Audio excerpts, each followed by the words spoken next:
Open your mind's door to J-Snip 4. Open your mind's door to J-Snip 4. American dream, relocated to Tennessee. Now he's on 10 acres, GMO free. Planting info seeds in the minds of the sheep.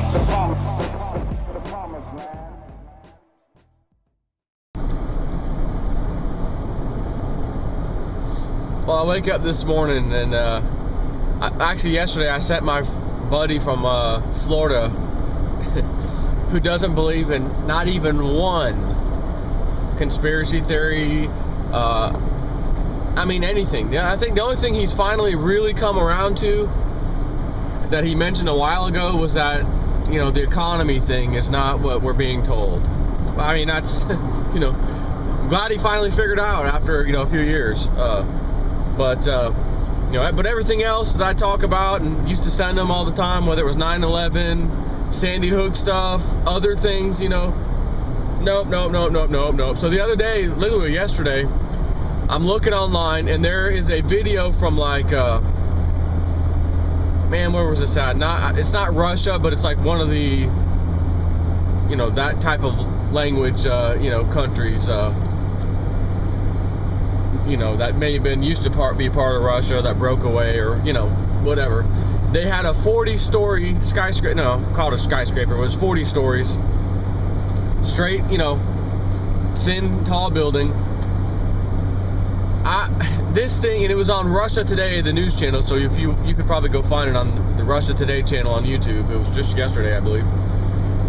And they're showing this building engulfed in flames. All four corners of this building, from the bottom to the top, are just spewing out flames. I mean, this thing is an inferno, raging inferno. And guess what? It was still standing the next day. Didn't fall down like the Twin Towers did. Didn't fall down like World Trade Center 7 did. And the comparison really is the World Trade Center 7. It was not hit by an airplane. And at 5:20 p.m., the building fell on 9/11 just like the Twin Towers did, straight down at basically free fall speed, which means each story below has to give way just in advance of the story above so that it can just come down together as one big pile of rubble. That's not physically possible unless someone is controlling each floor's fall, which can only be done by demolitions, obviously. And since that building was not hit by an airplane, in the official NIST report, National Institute for Standard and Technology, finally, years and years later, forced to release the information, why did the building fall?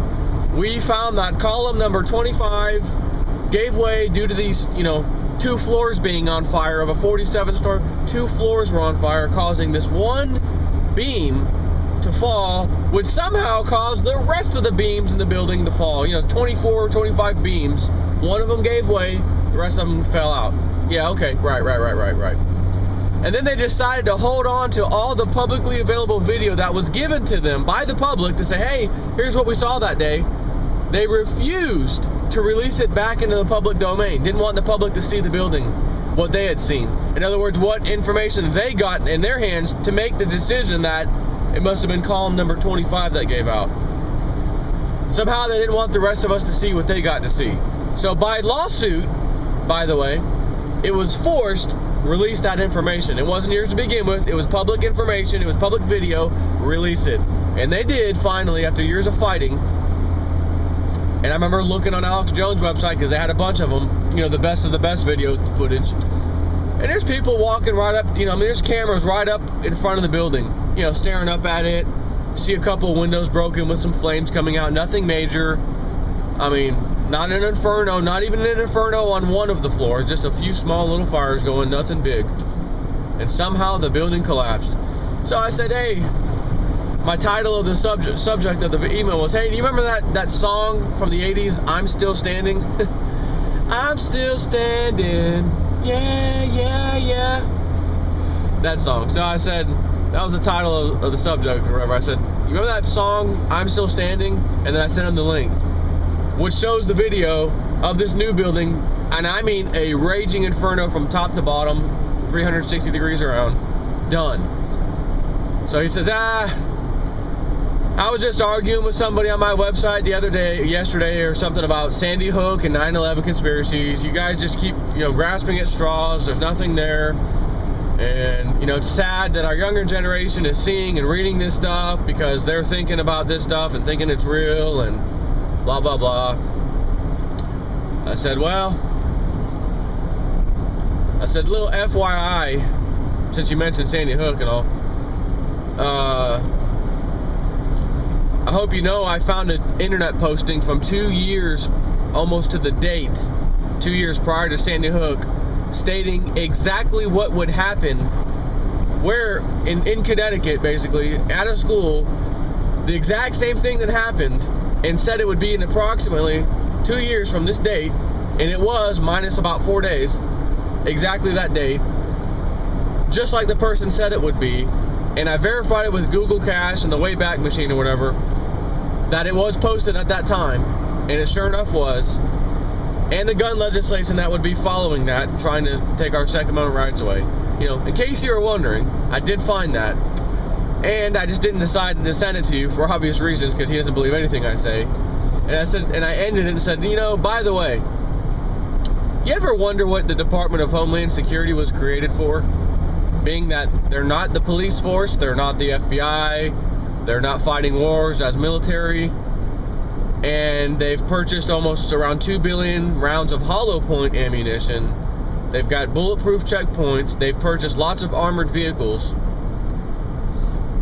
and not the kind that you go fight wars with when I say armored vehicle. I'm talking about the kind you see a SWAT team using. You ever wonder what that's for? I said, I think you're going to find out actually what those are for, and you're going to actually believe in these, quote, conspiracies sooner or later, or soon enough. Me, I'm out in the country in the middle of nowhere, so anyways, that was how I left that and sent it off. And it got me to thinking, this guy has always been that way since I've ever mentioned anything to him. And I don't know what or why he's not capable of thinking that his great country could do any of these things when it's already been proven in the past other superpower and not superpower countries do these things. It's just a thing that they do. And one thing that that helps you understand that is when these countries, who are always ran by the power elite, whether it's the banking cabal, the military industrial complex, the oil, oligarchs, whatever, all of these groups, in America, we've got all of them. All of them are in a group. So we've got the biggest, baddest elite of them all. But these people know, because they put their people in positions of government, just like the revolving door, the banking people, man. You've got bankers that worked at high-level banks becoming the Treasury Secretary, running the Federal Reserve, having high seats in specific, like, the banking subcommittee, blah, blah, blah, in Congress. And then they leave. I'm going to retire as a, prestigious congressman or senator. And then they go over and run some multinational massive bank entity. Are you serious? I mean, really? And these guys had our best interests in mind, huh? No. They were put in place so that they would always, always, always look the other way. There's going to be a too big to fail. Only their banking entities are going to get the massive lion's share of bailout money, which is exactly what happened. Well, you're calling market rigging? No. We're going to have our best guys over at the Security Exchange Commission. The head of that lady was a former banker. And the new lady was handpicked by the other presidents to do other things, and she's still in power. She was a federal judge or whatever, or a federal prosecutor and judge or whatever. Now, her name's Mary Jo White, I think. Now she's in charge of the SEC. Oh, I bet she'll get them. I'll bet she'll make them pay. Yeah, right. CFTC, up, we've got Gary the Turd Burglar Gensler, former banker. We've got, what's the other lady's name? Was it Jill Sommers? I think Jill Sommers, also chairwoman, CFTC, right under Gary Gensler, banker. The only non-banker that I could tell really was, what's his name, that comes out and actually talks to people. I can't think of his name right now. But he's the only one saying, yeah, kind of hinting as best as he can that, yeah, there's market forces rigging the markets, but our hands are tied at the CFTC. They've been investigating JP Morgan for years and years and years now, can't seem to come to a conclusion that they've rigged any of the silver markets or other markets, yet they've already been nailed and forced to pay a fine by the SEC, because that's the least they could do, is make them pay the fine. You've been rigging the energy markets, pay this little fine. You've been rigging the wheat market, pay this little fine. You've been rigging the cotton market, pay this little fine. You've been rigging the corn market, pay this little fine. Not once is it you are no longer allowed to participate in the markets, you're done. You've been warned enough, you've paid enough fines, you're finished, JP Morgan, get the hell out of here. The people are the ones paying for this market rigging by JP Morgan. When the price of food goes up, it's because JP Morgan and banking friends are rigging the markets, because that's where the price is set every day for corn. It's a commodity. Sugar, wheat, cotton, oil, silver, gold, all of it. And all it is, not even a slap on there, it's just pay this fine, admit no guilt, and continue. You won't be able to do this for another year. Like, you can't play the, you can't, they also rigged the municipal bond market. That was another one. JP Morgan, you're not allowed to play in the municipal bond market for a year. Oh, okay. And then they'll play it again, they'll make billions off of it again, and then pay a $200 million fine. Oh, massive fine imposed upon JP Morgan. Breaking news. JP Morgan forced to pay $400 million for alleged rigging of energy markets. Of course it's alleged, because they didn't have to admit guilt. So, well, how much money did they make over the course of the rigging? Oh, $7-8 billion in that one market? Oh. So a $200 to $400 million fine is basically chump change. And as I've said before, it's a business plan. It's a business model to run their business. We can make massive profits, massive bonuses, everyone's happy, no one goes to jail, we don't have to admit guilt. We know we're doing wrong. We're forcing Americans, who are our own people in our own country, as well as the rest of the world, to pay higher prices in gas, higher prices in food, higher prices in pretty much everything that affects your life. There's 3 nice sized deer right there, by the way. Make that 7. But who cares? Business model, man. Let's make some money. And these are the people who go right into the revolving door of government so that no one looks. You don't see, you and I don't get to vote, as if voting mattered anyways, but we don't get to vote for the head of the CFTC or the other chair people. We don't get to vote for the Security and Exchange Commission position, high level. The ones that could really enforce an action on these guys, put them out of business for good. We don't get to vote for that.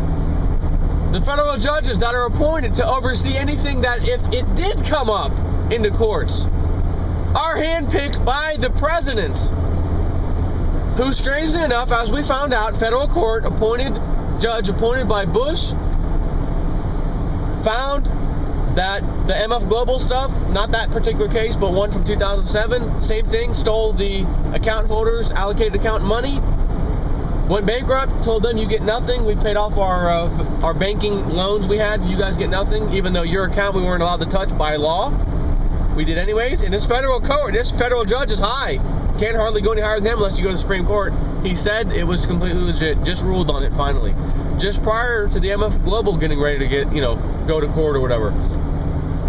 That would have been a landmark decision.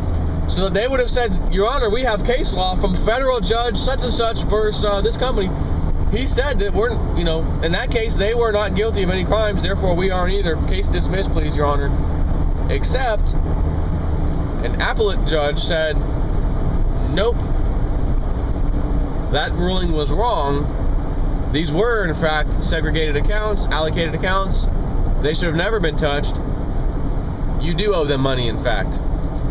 So, what I'm wondering is, since they've already gave the money to the banks, now that this ruling has taken place, are the banks going to have to be forced to give it back? And I would say yes, because if you sell something to a pawn shop that's stolen and you don't even know it, of course the pawn shop doesn't know it either, and then it comes out later, hey, this is missing, it's got a serial number, this kid lost it, got stolen, I know it was $100, and I know you paid this person $100 for it, you lost $100 as a pawn shop, this person gets his money back, so the pawn shop has to pay. So in other words, the bank should have to pay it back to the people who lost their money in MF Global, as well as the other one in 2007. So the whole point of me talking about this right now is because just because you think you live in America, and I mean, yeah, you live in America, but you think of America, land of the free, home of the brave, best country on earth, we got the best society, the best government, the best, yeah, you do have the best government, the best government money can buy. Just like other places on this earth, it's not, we think we're proud that we're the world police, because we're so great and our dollar's the reserve currency of the world. Who cares that we've practically doubled our debt in one presidential term? That doesn't mean anything. Don't worry about that. We're still fine. We are going to go down the same way. This country's going to go down the same way for the same reasons all other ones in the past have. So, and I love using the Roman Empire. It's 2,000 years ago. Come on, man. All this technology, all this change that's happened in 2,000 years, man. There's no way we're going to repeat those way old mistakes of the past. And then you look at history. I've done videos on this, and exactly what the Roman Empire did. They had an unfunded liability problem. All these promises and pensions. They had pensions. Yeah, okay. We've got pensions. We think that's new? No. 2,000-year-old. They had pensions. You put in 20 years in the military and you get a pension for life. And they couldn't pay their bills. They had to water down the money. Basically, they had to, that's where coin clipping came from. They would clip the coins, melt down the clippings to make more coins. So whatever was a certain size coin became less of that amount of silver and gold in the coin because they had to clip it.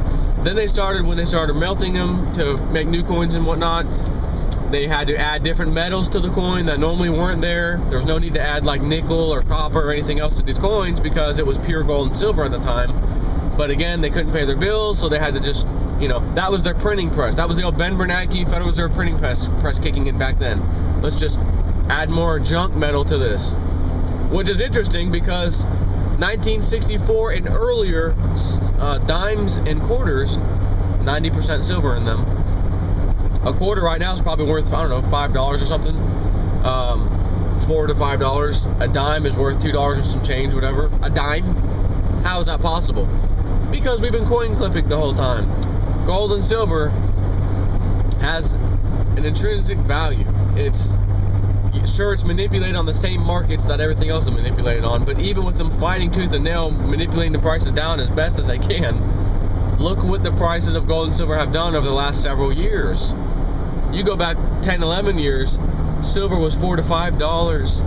I mean, really, $4 to $5 an ounce. It's now 27 whatever dollars, as of today or whatever.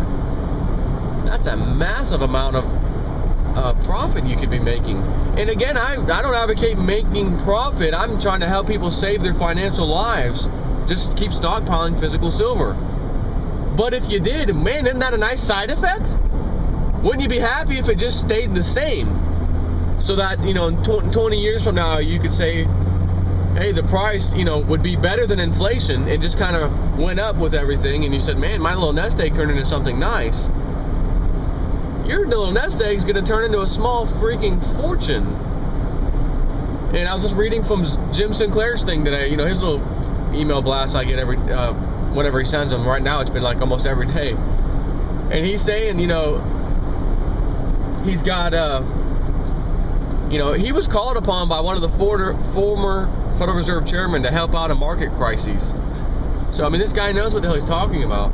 He's a total advocate for gold and silver. But, he said, the plunge protection team, which is technically named the President's Working Group on Financial Matters, was created in 1989 after the 1987 stock market crash, so we don't have to deal with that again.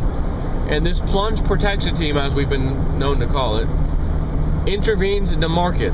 Whenever markets are a little volatile, we don't want anyone getting an idea that there's going to be a crash coming. Let's intervene and keep the market afloat better. So if it was going to crash down pretty heavy today, let's intervene so that it just barely comes down, so that doesn't focus on there. Everyone's looking at, hey, what the hell just happened? That's their job all of a sudden. So the next question you'd have to ask, well, where are they getting the money from?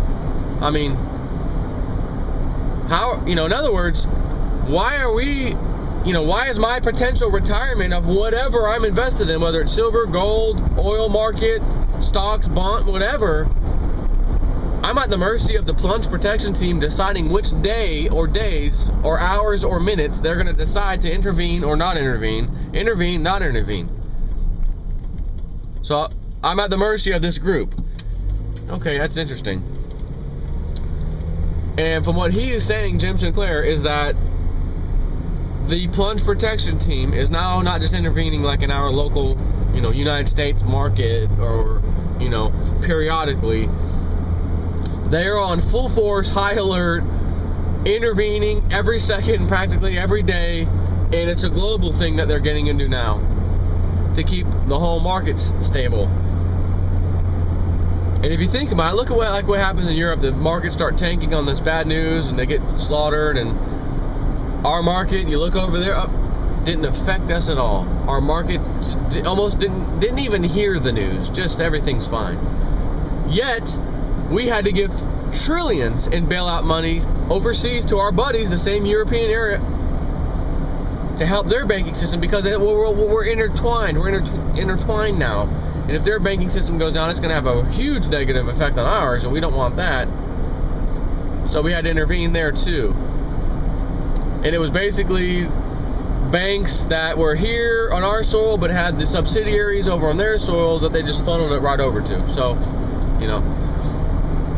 again, it may make you mad, it may upset you. Just think about it this way. This is, and rightfully so, by the way, this is how revolutions are started. When the banking elite do the same thing they've always done in the past, which is to wipe out the wealth of the world, or in a particular country at the time, the superpower. They wipe it out, everybody's affected. There's no such thing as a middle class, lower class. There is just the super rich elite people that have been doing this, and then the rest of us. And then when everyone else kind of figures out that, hey, wait a minute, this wasn't by chance, this wasn't a random stock market crash, and I'm just the recipient of my own doing. I knew I could have taken my money out, but I did it. And when they come to the realization that this was orchestrated against them, that's when the revolution started. But that's also when the king at the time already had this little private army kind of on standby to deal with that. Hey, oh, that's what the king's army was for. I thought that was for, like, if we got invaded by a force or something. Oh, they're to deal with the people. A little bit too late, you figured that one out. So do we have that? Does America have that little king's force on standby right now that hasn't been doing anything yet? FBI, no, they've been around doing stuff. CIA, no, they've been around doing stuff. Police department, law enforcement, they've been around forever. Border patrol, yeah. Military, they're fighting and only used overseas or on our own soil if we got invaded. Am I missing? Oh, yeah. Department of Homeland Security. Ooh, we do have something on standby. Ooh, so that means history is going to repeat. Guaranteed. Unless somehow, for some reason, because we have something a little bit different than all other histories, if you will, behind us, which is we have a 50-state country, and those states were actually, technically, individual countries at one time, after the Revolution, 1776, and decided, well, let's go ahead and have a little meeting about enjoining forces of all 50 states, or all 50 countries, sub-countries, if you will, if you follow me, and create this United States of America corporation to do our bidding. Kind of like we were doing locally. We had our own little Senate, Congress for each state, and we did things. Let's kind of combine that. But at any time, for reasons, if this thing gets out of control and you don't follow this new thing we created called the Constitution, we have reserved the right to secede and become our own entity again. You see, we have that in America. I can't find any history that really has that. So if we're really, really, really lucky, the federal government's, no matter what, going to do what history shows they're going to do. There's no question. And they've got their Department of Homeland Security on standby for that. But we do have the secret weapon of secession, or seceding from the Union. So if we leave and become our own, city-state, or whatever you want to call it, we'll have our own local government. There's nothing the federal government's going to be able to do. They don't even have the manpower.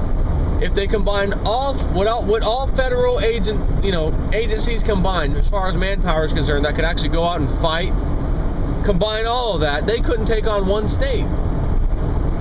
I mean, there's probably 20, I don't even know the total. There's probably 20 million people in Florida. You know, maybe more, 25, maybe 30, I don't know the exact number.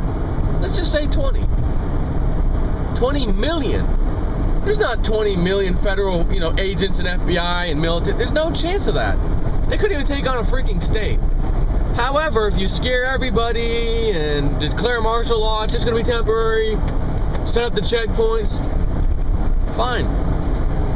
But I think if they do that, and all signs point to that coming, I think that'll be the factor that kicks into where the states say, hey, we don't want this. Because you got to remember, when that stuff kicks in, the governor, remember that? The little executive order stuff Obama passed, one of them, which said, you know, there's going to be 10 governors of the, you know, under some kind of, you know, emergency. There'll be 10 governors that take care of the multiple regions of the United States. They've broken out the regions so that there's, I think it was 10 governors that will be chosen. Well, wait a minute, there's 50 states that have 50 governors. So, what is this 10 governor stuff? You see, they're trying to consolidate power. But it only takes legislation a moment or two to instantaneously say we secede from the Union, which will immediately make all executive orders, all laws that were ever passed since the Constitution, and including the Constitution technically, null and void, and we'll go back to the Florida Constitution as it was. So, you know, but again, if we've got lawmakers in power in Florida that of course are part of the club, you're not going to get them to secede away from the Union. No, we can't do that. No, we're so intertwined. If we did that, we don't even have our own money. We couldn't do that. It's going to take a while. It's not good. Let's just deal with this for a while. You know, that's what you're going to hear. And the longer that happens, the longer people are going to become restless, and the longer civil war is going to start brewing to force that change to come. And again, looking at WebBot stuff that was looking way out in the future, man. Yes, there's going to be regions that are split apart from the United States government. Yes, there's going to be different states with monies of their own. That's what is coming. It's what the WebBot forecast for a long time, long before this was even a thought. So, man, it's going to happen. There's no question. What I can't sit here and tell you is how soon. But when you look at everything, Department of Homeland Security was just created right after 9/11. So let's say it's been around for 10, 11 years or whatever, or roughly. That's a sign. That's a sign to say we're getting close to it. And then you look at the executive orders Obama especially has passed. He's only been in office one term. He's just started his next term. That's 4 years. Look what all he's accomplished with executive orders. Look at the healthcare bill that had nothing to do with healthcare. Look at all these things that they've passed that they're gearing up for. It is coming soon, and they know it. Has anyone jumped ship? Yeah, Treasury Secretary, he's standing down. This guy, head of the CIA, he's going away. Department of Defense head guy that was just replaced, he's going away. You know, the Secretary of Defense, he's going away. You know, the Security Exchange lady, she's stepping down, and the other lady's taking over. You see where this is going? The rats are jumping ship. That means we have got to be close. We have to be. So, year, 2 years through, Ben Bernanke, head of the Federal Reserve, the biggest entity on the face of the earth that is killing our country, printing all this money. I'm stepping down in 2014. I could continue, but I'm not. Oh, I wonder what he means. He means he's going to devalue the dollar and then walk away is what he means. So, when that happens, I feel sorry for anyone that's not into gold and silver. I feel terrible for anyone that's not into gold and silver. So, our country's going down the same way the rest of them did. I'm sad. I don't want to say it. I don't want to believe in it. I don't want to have to live it. I got 3 little kids. I don't want to have to deal with this. It doesn't bring me pleasure to talk about this and to inform people about this, although it does bring me pleasure to inform people about it, so that you can make a good decision, potentially, to deal with this. I don't know how this is going to unfold for sure, 100%, but I can look at history as a guide. And if you at least have a freaking guide, that's better than having nothing. And the guide tells me, stockpile gold and silver, also stockpile dry foods, whatever, canned food, anything for the rainy day, bad situation that could happen, aside from the government stuff. And yeah, you got to protect your family for civil unrest. I was talking to a girl in this town that I'm working at in Clifton now that worked at the little prison over here and was telling me about these, you know, 6 foot something big dudes working there, and she's, you know, 110 pounds soaking wet, you know, nice looking young girl, who's probably, these prisoners are like, man, if I had, you know, a minute alone with her for just 1 minute, I'm already here for life, you know, for murder ×2, you know. And she's told me they have been known to rip your pants off like that and rape you faster than any guard could ever get to you and help you. And sometimes you're standing there in a station alone while these people are passing right by you, thinking, oh my God, what if they decide to whip my butt and strangle me, punch my face, break bones in my face, and just rape me, whatever. They could get away with it, and they've done it. But they pay $10 an hour, and that's good money around here. So that, you know, and I heard that, she was telling me this story the other day. And again, in civil unrest environments, that stuff, these criminals, all these guys, well, they're in jail. At least they're in jail and they'll stay there. Yeah, okay, let's say they do. You got to realize there's other criminals outside of jail that aren't in jail yet. And not only that, people by themselves under these kind of weird environments, when civil unrest is taking place, it's just weird that something kicks in like, hey, I can get away with stuff right now that I normally couldn't get away with. The police departments are like, can't respond to any calls. Hey, let's get your buddies together, man. Let's go literally rape and pillage people for fun, even for fun, or just because. It just happens when you have this anarchy because of what has happened in your country. So again, I'm out in the middle of nowhere country. I'm not probably ever gonna have to deal with anything that I've just been talking about like that. So, man, it sucks. It sucks to have to live in a country that was great. You were taught it was great. We think we're the best. We want to be the role model of the world. Hey, do stuff like we do. And then you find out that you're like the biggest shyster. You're the biggest scammer. You're the biggest liar. You're the biggest problem of the world.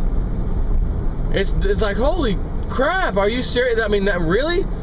You know, it's almost like finding out you've been trained professionally your whole life and you're kind of boxed in from the rest of the world, and you're let loose. Go teach everybody what we taught you, buddy. Go get them, man. Teach the world. You're going to change the world. Yeah, you're psyched up. I'm going to teach people the right way to do stuff. I just was trained. I'm feeling good. God's going to love me because I'm doing good. And you're starting to train people, and you start to find out that your training is hurting them. Your training is ruining lives. Your training was a damn lie, and now you're like, oh my God, what have I done? How did I not see this? I should have known when they were showing me X, Y, and Z, and I just thought, right, that's what we're living with now, finding out about our country, who's running it. Again, it's not our country, it's who's in charge.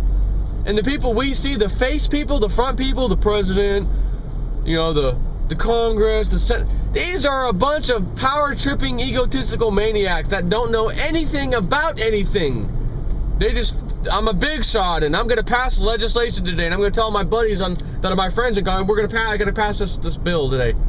I'm got a bill coming up next month. I need to get together, get the boys together, we got to pass this. Oh, what's it all to healthcare? All right, pass it. They don't even read the damn thing. They don't read anything. Just pass it. Are you kidding me?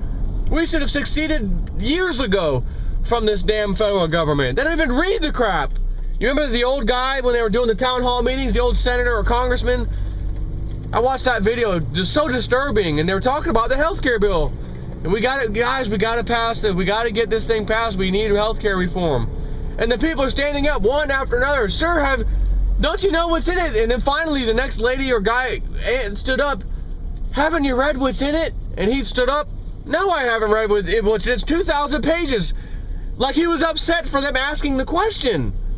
No, I haven't read it, you idiot. It's 2,000 pages. I'm not wasting my time reading 2,000. That's how he replied. That was his response. And he's in charge. He's the one passing laws. Holy shit. You can't fire them all because there's another bozo who's not going to read the legislation, standing in line waiting to get elected to replace him. And he's going to tell you The same thing that that guy told you when it was time for elections. Time to clean up Congress. It's time to clean up the White House. We're going to be transparent. We're going to pass these laws. We're going to be reading everything that we do. Well, he sounds like a winner. The last guy didn't do that. Vote him in. He gets in office. And then most people don't ever look again at what he's done. Me and other people, we look. What has he done? What has he passed? Oh, he's just like the last guy. He's just like the last guy. Meet the new boss. Same as the old boss.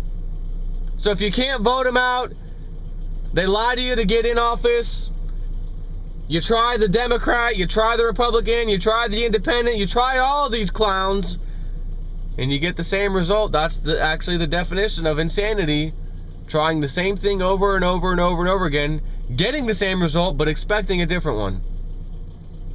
So, when you make the realization that either I'm insane because I keep getting the same result, or I have to do something different so I don't get the same result, you're going to be left with two choices. Do the same thing, keep going to the poll, keep going to the voting booth and vote, which is the same insanity thing. Well, you're not going to do that because you're recognizing that that's an insane decision. So I have only another choice. Don't go and do that. And if you don't go and do that, it'll only take, one human being voting for them to get them in office if no one else votes. So they'll continue getting in there. So if you don't vote, they'll continue getting in there. If you do vote, they'll continue getting in there. And you're not allowed to have any other decision. There's nothing in law that says you can pull back that guy. And even if you did, again, the next guy who gets in will do the same thing. So there has to be another solution. And matter of fact, there is. And it was written, and it's called the Declaration of Independence. And in that Declaration of Independence that was written by our founding fathers, states basically what I just said. When that happens, and you can no longer count on these people, you must remove them by force. If you did that today, you'd be locked up in prison, you damn homegrown terrorist. How's that country working out for you?